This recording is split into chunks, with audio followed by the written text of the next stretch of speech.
예. 오늘은 즐거운 성탄절입니다. 옆 사람하고 인사 한번 나눌까요? 예. 즐거운 성탄입니다. 제가 보니까 오늘 우리 청소년들, 초등부들, 유치부들 예배를 너무 잘 드리는 것 같아요. 목사님은 약속을 지키는 걸 굉장히 중요하거든요. 그래서 어제 우리가 찬양 축제일 때 약속한 거 예배 끝나고 제가 다 지켜드릴게요. 그러니까 우리 친구들도 예배를 하나님 앞에 잘 드리는 약속을 저와 했으면 좋겠어요. 아멘. 약속할 수 있죠? 아멘. 예. 제가 오늘 그림을 하나 보여드리면서 하나님의 말씀을 시작하고자 합니다. 이 그림의 이름이 무엇인지는 알죠? 최후의 만찬. 기독교 역사 속에 3대 명작이 있어요. 그 중에 하나가 최후의 만찬, 그리고 또 이렇게 천지창조, 또 최후의 심판, 이렇게 3대 명작에 들어가는데, 이 최후의 만찬을 누가 그리신 줄 압니까? 야, 똑똑하다. 아이스크림 하나 더 줄게. 야, 대단하네. 예. 르네상스 시대에 3대 유명한 화가가 있었죠. 라파엘로, 또 이렇게 미켈란젤로. 우리 미켈란젤로는 천지창조와 최후의 심판, 또 라파엘로는 아테네 학당, 그 다음에 또 이 레오나르도 다빈치가 모나리자라는 유명한 작품을 남겼고, 또 하나 이 최후의 만찬이라는 불후의 명작을 남겼습니다. 또 하나 유명한 르네상스 화가는 보디첼리인데, 이 양반이 유명해진 이유는 최초로 비너스라는 그림을 그리고 또 그걸로 조각이 되었기 때문에 보디첼리라는 사람도 굉장히 유명하게 기억이 된다고 합니다. 사실 최후의 만찬이 성경적이지는 않습니다.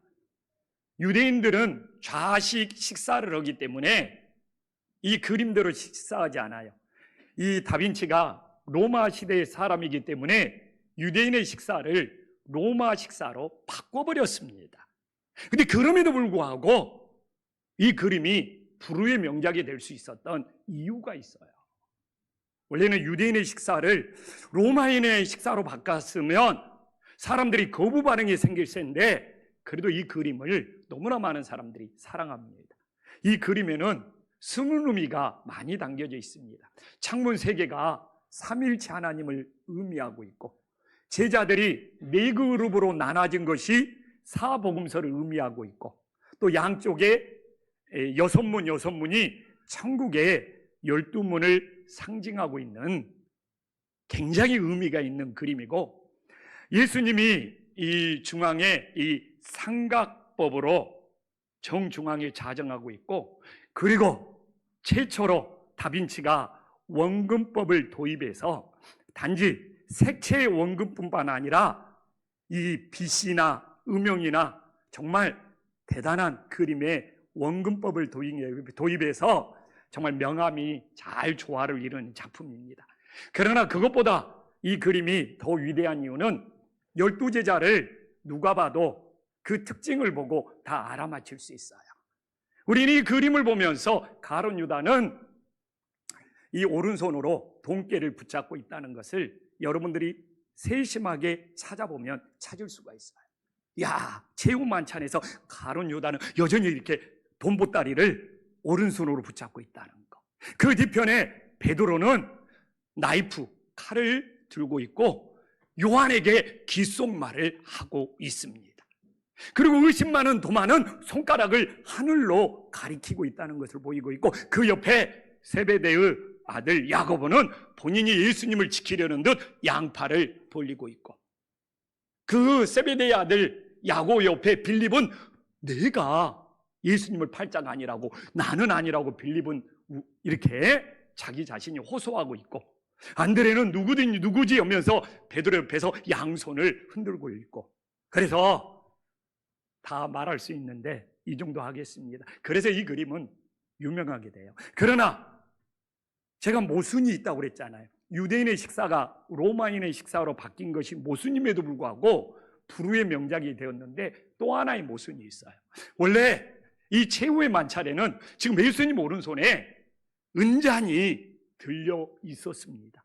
아니 어떻게 이 포도주와 빵을 먹는데 최후의 만찬의 그림에는 은잔이 등장하지 않아요. 근데 다빈치가 원래는 그렸을 때 이 은잔이 너무나 선명하게 테이블 위에 있는 은잔을 예수님의 오른손으로 잡고 있는 것이 분명히 있었는데, 이 그림을 보는 사람마다 예수님을 주목해야 되는데 이 은잔이 너무 아름답게 그려진 거야. 살아있는 은잔, 정말 최고의 은잔을 다빈치가 그린 거예요.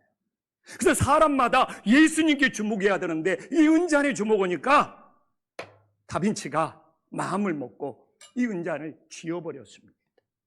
그래서 이 다빈치의 그림을 보면 빵들은 테이블 위에 놓여 있는데 예수님이 나눠야 될 포도주의 은잔이 예수님 손에 보이지 않아요.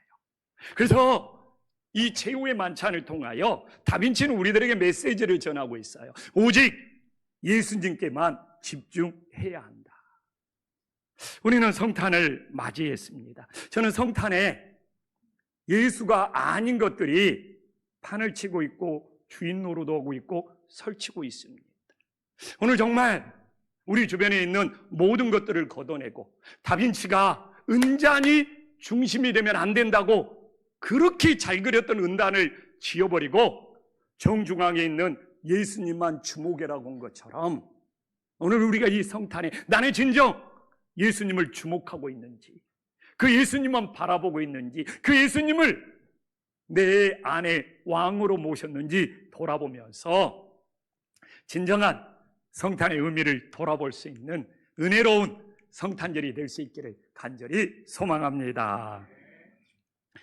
그러면 예수님이 탄생한 것은 신화가 아니에요.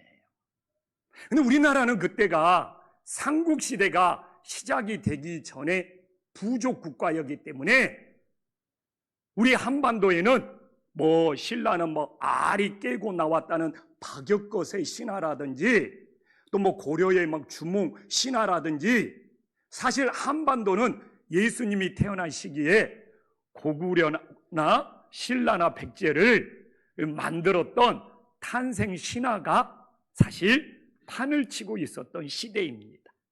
그런 동일한 시대에 예수님의 탄생은 신화가 아니고 역사적인 사실이라는 것이 너무너무 중요한 거예요. 근데 바로 예수님이 탄생한 때를 정확히 오늘 1절에 헤로드 왕 때에 예수께서 태어난 지역까지 이 베들레헴에 나셨다는 것을 정확히 전해주고 있습니다. 근데 바로 이 헤로드 왕은 유대인들이 제일 마음에 안 들어하는 왕이에요. 유대인의 혈통이 왕이 되어야 되는데 어떻게 에돔 출신이, 이 에서의 후손이 유대 나라에서 분봉왕 노릇을 하고 있는데, 근데 바로 분봉왕 노릇을 에돔 출신이 할 수 있었던 이유는 무엇이냐? 그 당시 로마가 유대를 정복하여 식민지를 삼았습니다. 그리고 로마의 옥타비아누스 황제가 이 실제 왕이 되니까 이 헤롯이 찾아가서 얼마나 아부를 잘했는지, 그래 네가 그러면 유대의 분봉왕으로 다스려 해가지고 유대 땅은 이중의 고통을 느끼는 거예요. 로마의 식민지로 살아가는 것도 너무너무 괴롭고 속상한데 유대 출신이 아닌 에돔 출신 이 헤롯 왕이 사바사바 아부를 잘해가지고 분봉왕으로 유대를 통치하는 것이 엎친 데 겹친적으로 너무너무 고통스럽고 괴로운 거예요. 그래서 그때 유대인들이 기록했던 문서를 보면 이제 유대 땅은 가능성이 없는 시대다, 절망의 시대다, 소망이 없다, 우리 유대의 나라는 이제 살아갈 길이 없다, 로마의 식민지를 받는 것도 이렇게 억울한데 에돔 출신 저 헤롯이 이 유대를 통치하고 있으니, 그래서 그 당시 유대 나라를 칠흑과 같은 어둠의 시기라고 불렀습니다. 근데 주님께서는 이렇게 가장 칠흑 같은 어둠의 시기에 오늘 본문에 보는 것처럼 한 줄기의 빛으로 유대 땅 베들레헴에 태어났음을 믿으시기를 간절히 소망합니다. 그래서 어떻게 보면 예수님은 이 세상에 가장 어둠이 짙었을 때 정말 빛으로 오신 예수님이 진정한 성탄의 주인공이 됨을 깨달으시기를 간절히 소망합니다. 저에게는 이 성탄만 되면 오히려 눈물이 나요. 왜 저보고 성탄이 되면 눈물이 나느냐? 저는 정말 고등학교 시절에 허무주의가 강한 사람이었어요. 진짜 대학 가서 뭐 하나? 직장 생활에서 뭐 하나? 결혼해서 뭐 하나? 어차피 죽을 건데 정말 허무주의에 사로잡혀서 어둠 속에 방황했던 사람이 바로 여기에 서 있는 사람입니다. 사실 지금도 약간 그 허무주의에 대한 내 생각이 있어요. 어떻게 보면 세상 모든 것이 허무해. 의미가 없어. 근데 그런 저에게 예수님이 한 줄기 빛으로 찾아온 거예요. 그래서 예수님은 저에게 살아가는 이유가 되었고 내 삶의 목적이 되었고 오늘도 내가 버티고 견디면서 목회하는 모든 이유가 예수님께 있어요. 아마 저는 내 안에 예수님이 사라진다 사는 이유를 잃어버릴 것 같아요. 왜 살지? 어차피 인생이 흘러가면 죽을 건데 이게 허무주의 사상이거든요. 근데 그런 저에게 이 성탄에 예수님이 빛으로 저에게 찾아오셨어요. 오늘도 나보고 조영식은 왜 살고 있니? 예수님 때문에. 예수님이 나에게는 살아가는 이유요, 내 존재의 목적이요, 내 삶의 한 줄기의 빛이요. 오늘은 내가 버티고 견딜 수 있게 하시는 분이 예수님이기 때문에. 그렇기 때문에 저는 이런 성탄을 맞이할 때마다 허무주의에 사로잡혀 어둠 속에 방황하던 저에게 예수님이 찾아오셔서 내 살아가는 이유를 만들어 주셨기 때문에 저는 목사가 되고 싶었고 지금도 내 인생의 전부는 예수님이심을 이렇게 성탄에 고백할 수 있습니다.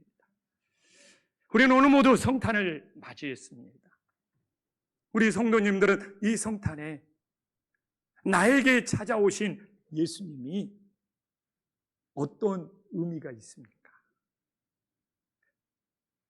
이 성탄에 만난 예수님을 나는 어떻게 고백할 수 있습니까? 이게 바로 성탄에 예수님을 맞이하고 영접하는 우리들의 고백이 됨을 깨달으시기를 간절히 소망합니다. 그러면 많은 분들이 궁금해요. 이 페르시아에 있는 동방의 박사들이 어떻게 유대의 땅 베들레헴까지 찾아올 수 있느냐? 오늘 2절에 동방에서 박사들이 그 별을 보고 찾아왔다고 나오고 있습니다. 근데 그 별이 어떻게 메시아의 별인 줄 알고 찾아왔지? 너무너무 궁금해요.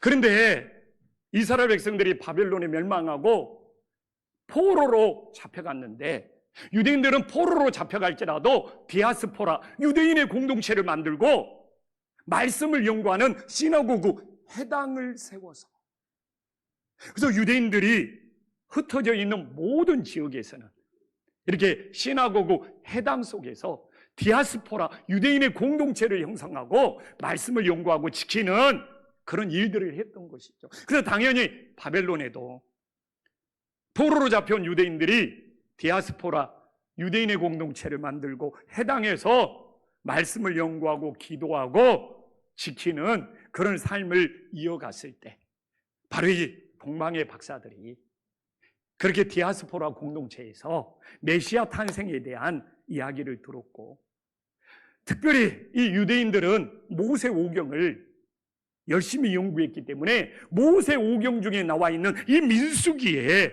메시아의 별에 집중을 했던 것이죠. 한 별이 야곱에서 나오며 이걸 메시아별로 이 디아스포라에서는 바라봤고, 또한 한규, 이건 왕의 지팡이거든요. 왕으로 통치한다는 것이 이렇게 이스라엘 땅에서 일어난다는 이 민수기의 메시아의 별의 말씀이 동방의 박사들에게 전해졌습니다. 그래서 오늘 2절에 보면 이 메시아의 별을 보고 이동하였는데, 이게 16세기 이 케플러라는 천문학자, 그때는 천체 관측 만원경이 발견되고 사용되는 시기죠. 이 케플러를 찾아보면 유명한 과학자, 유명한 천체학자가 메시아 별에 대한 구체적인 근거를 찾아냅니다. 그래서 예수님이 태어난 연도에 이 화성과 토성이 이렇게 운행을 하다가 합쳐지면서 정말 그 합쳐졌다가 또 떨어지는 그 시간에 메시아 별이 비치는 그걸 찾아내서 이 동방의 박사들도 하늘의 별 천문 관측학자애들이기 때문에 예수님이 태어나는 5월 29일 날 화성과 토성이 겹쳐지면서 1차 메시아 별이 출현하는 것을 발견하게 됩니다. 그래도 케플러는 그 이후에 계속 천체 관측이 어떻게 운행되었는지를 추적을 해보니까 9월 29일 날 다시 한번 토성과 목성이 겹쳐지면서 2차 메시아별이 떠오르는 거예요. 이때 이들은 1차 메시아별이 5월 29일 날 본 동안 떠날 준비를 다 하게 됩니다. 황금과 유황과 몰약. 그래서 9월 29일 날 확실하다, 두 번째 메시아별이 떴으니 하면서 유대 땅으로 이들은 떠나게 되는 것이죠. 그리고 유대 땅에 왔는데 메시아별이 보이지 않아요. 근데 다시 메시아별이 나타나는 것을, 세 번째 메시아별이 나타났다는 것을 케플러라는 천체 과학자가 이 메시아별에 대해서 너무 정확하게 증명을 해냅니다. 그래서 이들은, 동방박사들은 1600km를 정말 강을 건너고 광야를 지나고 정말 모든 위험을 무릅쓰고 1600km를 정말 찾아와서 아기 예수를 만나는 놀라운 사건이 일어나는 것이죠. 말이 1600km지. 그것도 교통수단이 없는데, 우리가 서울에서 부산까지가 400km인데 그러면 어느 정도 거리였는지 상상이 될 겁니다. 그래서 이것 때문에 예수님은 실제 이 역사 속에 사람의 몸을 입고 태어났다는 최고의 증거가 되고, 그걸 증명한 사람들이 동방박사들이 되는 겁니다. 만약 동방박사들이 메시아 별을 보고 1600km를 찾아와서 예수님을 경배했던 증거가 없었다면, 예수님이 태어난 것도 신화야 전설이야, 그냥 목자들이 장결에 꿈결에 밤중에 잠자다가 잘못 본 거야, 이렇게 만들어버릴 수 있을 텐데, 동방박사가 메시아의 별을 보고 1600km를 찾아와서 황금과 유황과 몰약을 드렸던 이 증거 때문에 예수님의 탄생은 역사적인 사실이고, 예수님의 이 땅에 우리처럼 인간의 몸을 입고 오셨다는 최고의 증거로 자리 잡고 있고, 그리고 16세기 케플러가 과학적으로 메시아별을 찾아내고 그 때를 밝혀냄으로써 오늘도 우리가 예수님은 전설이나 신화가 아니고 인간의 몸을 입고 이 땅에 오신 예수님이라는 것을 믿고 또 믿을 수 있기를 간절히 소망합니다.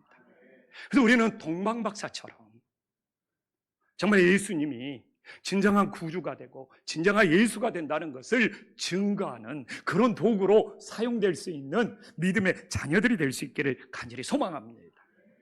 그러면 우리도 또 하나 중요하죠. 왜 동방박사들이 베들레헴까지 찾아왔나 이거죠. 그런데 많은 사람들이 성경을 훼손하고 성경을 도전하려고 합니다. 막 예수님을 못 믿게 유튜브나 많은 곳 속에 해방하는 말들을 많이 올립니다. 그래서 오늘 9절에 나오는 이 박사가 헬라어로 보면 마고스, 마술사, 이 마고스 헬라어가 이 헬라어 단어들이 영어 단어로 바뀝니다. 그래서 마고스가 우리들이 잘 아는 영어 단어 매직이 되는 것이죠. 그래서 동방박사들은 마술사가 아니었느냐? 동방박사들은 별을 보고 점을 치는 점술사들이 아니냐? 하면서 동방박사들을 자꾸 깎아내리려고 그래요. 그래서 마술사들이, 점을 치는 점술사들이 하면서 동방박사 이미지를 자꾸 실추시키려고 해요.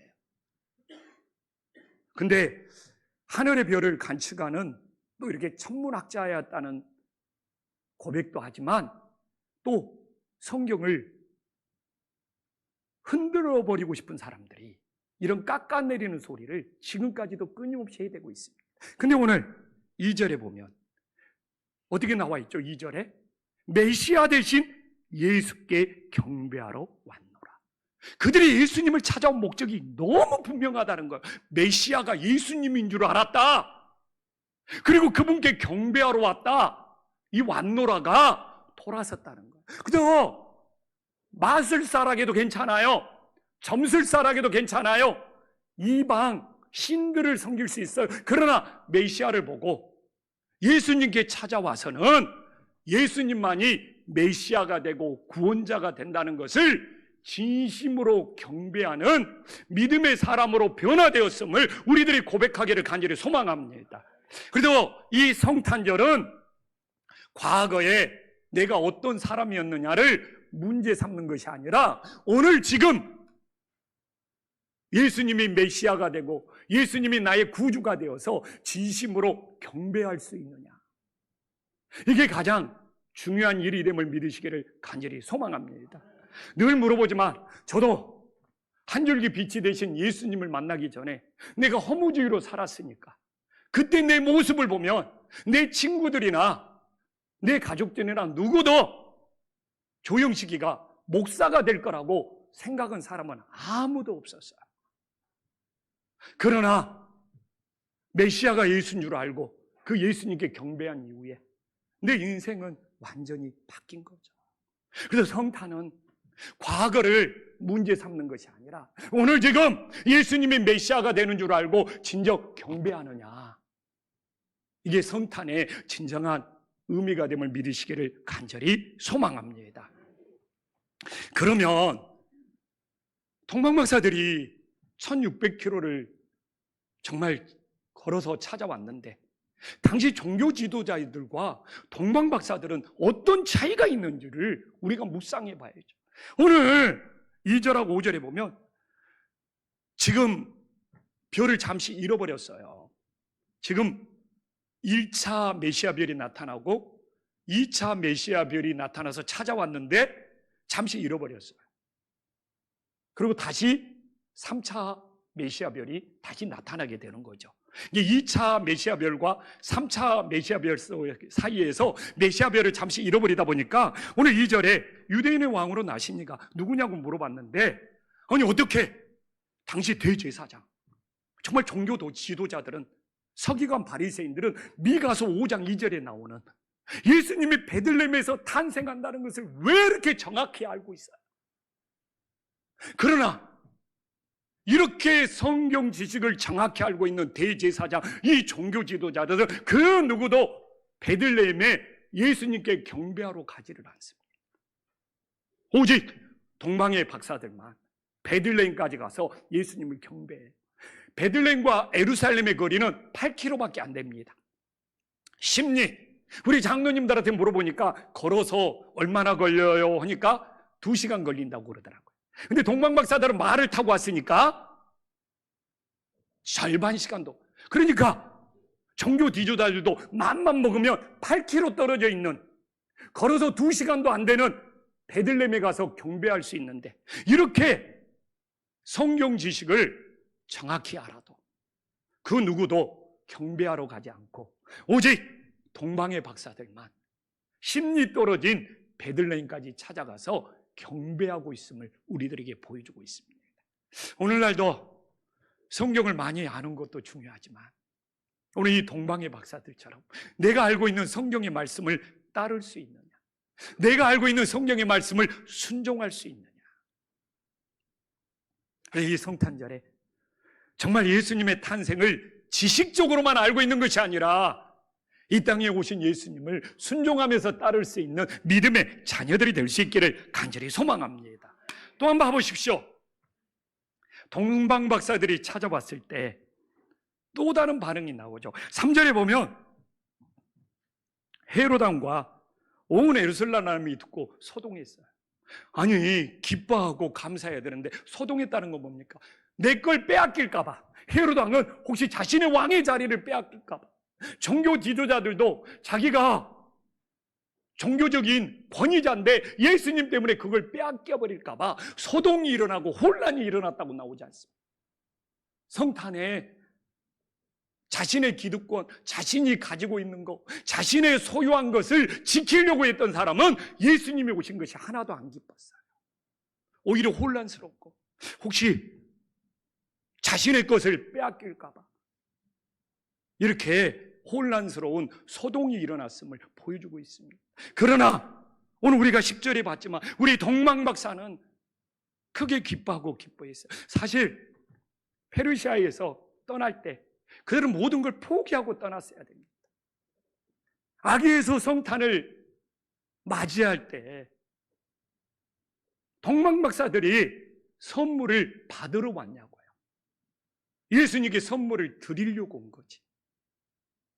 동방박사들은 오히려 자기의 자신의 것들을 모두 다 잃어버리고 내려놔야 되고 포기해야지 1600km라는 그 길을 떠날 수가 있는 거예요. 얼마나 대조적입니까? 크게 소동하는 사람이 있었는데, 그리고 바로 이 10절에 다시 메시아 별이 나타나는 것을 케플러라는 천체과학자는 세 번째 합이 이루어졌다는 거예요. 토성과 목성이 다시 만나서 메시아의 빛을 발휘했다고 정확히 말하고 있습니다. 정말 성탄에 우리는 뭘 받기 위해서 소동하고 있습니까? 뭘 얻기 위해서 애쓰고 있습니까? 진정한 성탄의 의미는 정말 내가 예수님께 무엇을 드릴 수 있느냐가. 저는 늘 성탄을 보면서 저는 예수님께 내 인생을 드리고 싶어요. 내 삶을 드리고 싶어요. 내 남은 생에도 예수님께 전부 드리고 싶어요. 그래서 우리는 성탄에 찾아오면 무엇을 받을 것인가? 얼마나 세상은 혼란스럽고 소동스러워요. 그러나 우리는 진정한 성탄에 나는 예수님께 내 인생에 무엇을 드리고 있는가? 그 의미를 되새겨볼 수 있는 성탄이 되기를 진심으로 소망합니다. 그러면 동방에서 찾아온 박사들의 믿음이 무엇인지를 알고 우리가 그 믿음을 따라갈 수 있기를 간절히 소망합니다. 동방의 박사들은 본질에 충실했어요.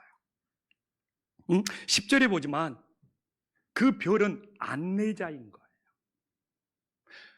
왜 이 케플러의 천체 관측을 통해서 메시아 별이 사실이라는 것이 밝혀졌어도 이게 교회에서 주된 관심사가 아니냐, 별이 우상이 되어버릴까 봐, 그걸 섬겨버릴까 봐. 사람의 종교심은 이 보이는 거, 나타나는 것을 우상으로 섬기려고 하는 그 종교심이 있기 때문에. 그래서 우리는 메시아 별은 예수님을 안내하는 수단이요, 도구요, 안내자라는 것을 우리는 깨닫고 동방박사처럼 본질이 되신 예수님께 경배하는 것이 진정한 믿음이 됨을 깨달으시기를 간절히 소망합니다. 우리는 성경을 열심히 받아야 돼요. 오늘 11절에 보지만 예수님은 물어볼게요. 마구간으로 들어갔어요? 집으로 들어갔어요? 집으로 들어갔어요. 그래서 동방박사가 갔을 때는 마구간에 있는 예수님이 집으로 옮겨졌음을 믿으시기를 간절히 소망합니다. 그래도 아멘 않고 안 믿으려고 그러잖아. 동방박사 이야기는 마태복음밖에 없다니까요. 그리고 동방박사들은 구유회에 가신 것이 아니라 집으로 가셨다니까요. 근데 그려진 그림이나 포스터나 달력봐 보십시오. 동방박사가 말구유회에서 황금, 유황, 몰약 드리는 것으로 모든 것들이 그려지고 전해지고 있어요. 성경으로 돌아가야 돼요. 이게 본질이에요. 집으로 갔습니다. 그런데도 동심에 사로잡혀 있는지, 무슨 자기 이미지에 갇혀 있는지, 통박 목사가 집으로 돌아갔다고 이렇게 외쳐도 아멘 안 해. 난 내 생각대로 믿을 거야. 진짜 그런 거 있어요. 그냥 어렸을 때부터 자기 생각, 내가 노아 방주 만든 기간이 100년이라고 그렇게 외쳐도 아니야, 나는 120년으로 믿을 거야. 이런 사람들이 있다니까. 근데 동방 박사들은 마구간으로 가지 않고 집으로 갔다고, 성경 여기에서 분명히 나왔다고 그렇게 외쳐도 아니야, 동방 박사들은 마구간으로 가서 황금, 유황, 몰약 드렸어. 그렇게 그림을 봤어. 정말 이런 것에 갇혀 있는 신앙이 너무 많아요. 본질로 돌아갑시다. 성경으로 돌아갑시다. 뭐 동방 박사가 말구유에 갔으면 신앙이 더 뭐 빛납니까? 집으로 갔어요. 그래서 본질에 충실해야 돼요. 정말 별이 안내자에 불과한 것이고, 말구유나 마구간도 잠시 빌렸던 장소에 불과한 것이고, 본질은 예수님을 만나고 예수님을 찾는 거예요. 예수님이 있는 곳으로 가야 돼요. 아멘. 오늘날 성탄을 보내지만 예수님이 없이 즐기는 사람들이 얼마나 많아요. 그러나 성탄의 진정한 목적은 정말 예수님이 있는 곳을 찾아가는 것. 그게 신앙의 본질이고 믿음의 본질이고, 정말 성경의 1.1획도 틀리지 말고 성경을 놓치지 말고 성경대로 믿어서 정말 잘못된 신앙에 빠지지 않기를 이번 성탄에 다시 한번 기억할 수 있기를 간절히 소망합니다. 그리고 또한 봐보십시오. 이 동방 박사들 인도하심이 그렇게 중요한 것. 9절에 봐보십시오. 나는 이 동방 박사들 목숨을 걸고 왔어요. 목숨 걸었죠. 유프라데스 강, 티그리스 강을 건너는 것이 얼마나 힘든 줄 알아요? 그리고 광야를 지날 때 이 목마름, 그리고 생각해 보십시오. 이 사막의 들짐승들, 그리고 날아다니는 불뱀들, 그리고 또 왜 이렇게 도적제들이 많아요? 이 강도들이 황금, 유황, 몰약이 있는 줄 알면 내버려 뒀겠느냐고요. 그렇기 때문에 동방 박사의 수고와 고생과, 그리고 낮에는 이동을 못해. 별을 보고 이동해야 되기 때문에 밤낮이 바뀌어서 한밤중에 그 별을 보고 방향을 잡고 이동해야 되는 그 수고, 그 고생, 이걸 아무리 내세워도 오늘 본문에 나오는 주님의 인도하심보다 더 클 수 없다는 것이죠. 주님의 인도하심, 전적인 주님의 인도하심이 있기 때문에 베들레헴까지 당도할 수 있었다는 것이죠. 저도 그래요. 금년에 코로나 끝나고 교회를 다시 세워보겠다고 마음고생을 얼마나 많이 했는지 모릅니다. 신경을 얼마나 많이 썼는지 모릅니다. 우리 그냥 부목사님들이랑 얼마나 기도하고 의논했는지 모릅니다. 그러나 이것보다 주님이 인도해 주셔서 한신교회가 여기까지 왔음을 믿고 또 믿기를 간절히 소망합니다. 그래서 내 수고, 내 고생을 자랑할 수가 없어. 아무리 내세워도 주님의 인도하심보다 더 클 수가 없기 때문에 어느 순간, 오늘도 동방박사들 봐보십시오. 어느 순간 주님의 인도하심이 멈추니까 베들레헴이 아니라 예루살렘 엉뚱한 곳에 가가지고 잘못 오면 헤로당하게 죽을 뻔해버리는 것이 우리들의 모습이라는 거예요. 그래서 저도 코로나 끝나고 살아가는 우리 성도님들이 목회자인 저보다 훨씬 힘들고 어려울 수 있어. 위로해주고 싶고, 한 해 동안 고생하고 수고했다고. 말 나온 김에 한번 옆 사람, 한 해 동안 너무너무 수고가 많았습니다.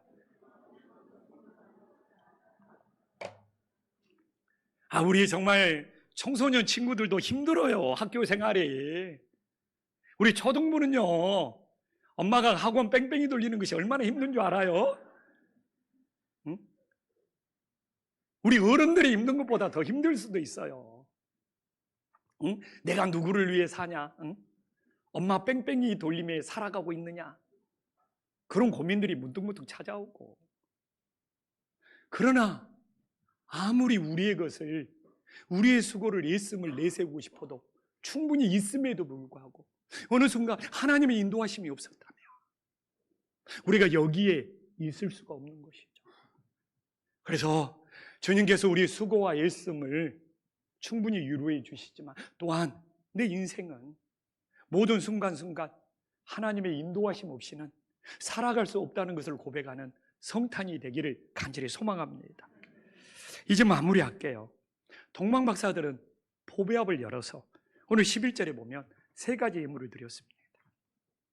황금과 유황과 몰약이죠. 근데 황금에도 이중적인 의미가 있고 몰약에도 이중적인 의미가 있고 유황에도 이중적인 의미가 있습니다.